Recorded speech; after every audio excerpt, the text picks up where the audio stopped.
SMT Nation, we back. Nation, something bad is coming for legacy T-Mobile customers. The title of this article from tmoreport.com kind of says it all. It's a bit of a warning here as potentially something awful will be happening in the near term. Let me tell you guys what it is. It involves price increases. Let's talk about that here in today's video. The article will be linked for you. You guys can retrieve that. It's in the description box. Ways to support us can be found there as well. Please do like and share this video. Subscribe if you're new here, and turn on the bell notification icon to never miss an upload from the SMT. All right, folks, so there's something in the air at T-Mobile, and it's not good. That's the setup for the article. All right, now I would explain this as being speculative. At least that's how it's being framed in the article. But I will tell you guys that this author of this article and this website in general, usually when they report on something or drop articles, they're usually warnings. They're usually declarations. They bat a very high percentage. It usually happens the way they describe it. So I would say expect this to happen. Obviously, nothing is official until T-Mobile makes it so. But, you know, some people speculate that this website is a bit of a plant for T-Mobile. If that's the case, then I guess this all makes sense. I don't want to, feed the conspiracy, but it's probably going to happen. So very, very shortly, according to this article, T-Mobile customers can expect a price increase to impact a very large constituency of the consumer base.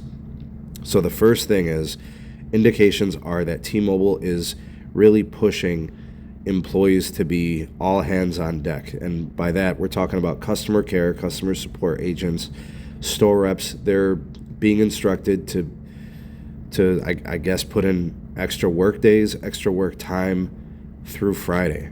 And when I look at the timing of this article from a few days, 1 day ago, and then for the rest of this week, it kind of makes sense. They're willing to pay full overtime, cost for the employees to be there at the stores, at the call centers.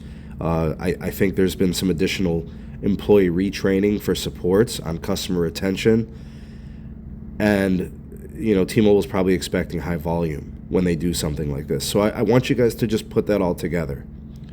Store managers are going to be on call and on premise for full 8 hours each day through Friday. Along with all of those reps being present, as well as the ones in the call centers being retrained on customer retention, tells me that they are expecting customers to be calling in. They're expecting customers to threaten to leave. They're expecting turbulence.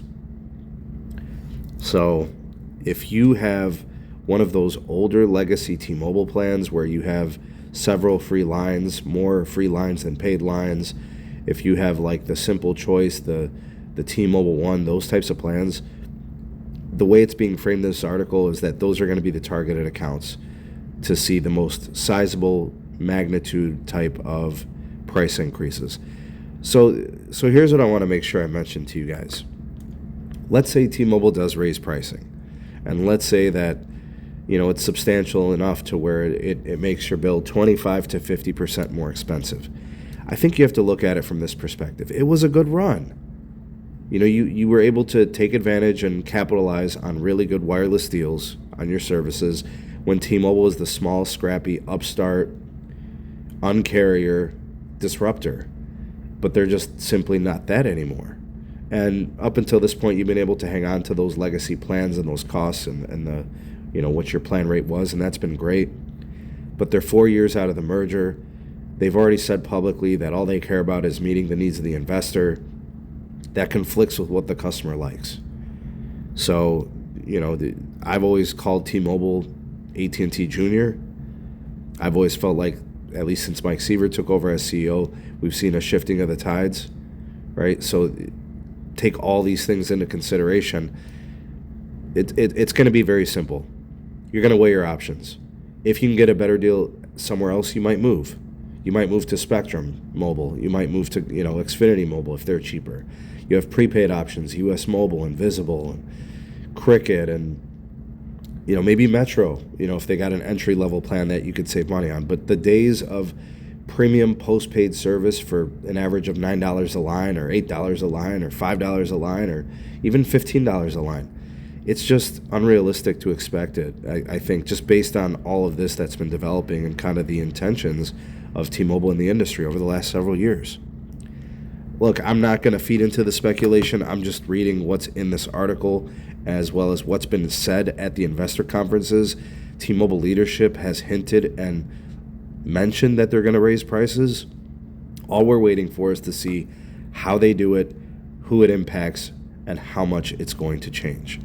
Stay tuned for more content as we cover it. We're expecting something from this very, very soon. So subscribe and keep it locked here to the channel as we drop content when that news becomes available. Thanks for watching. We'll see you on the next one. Peace.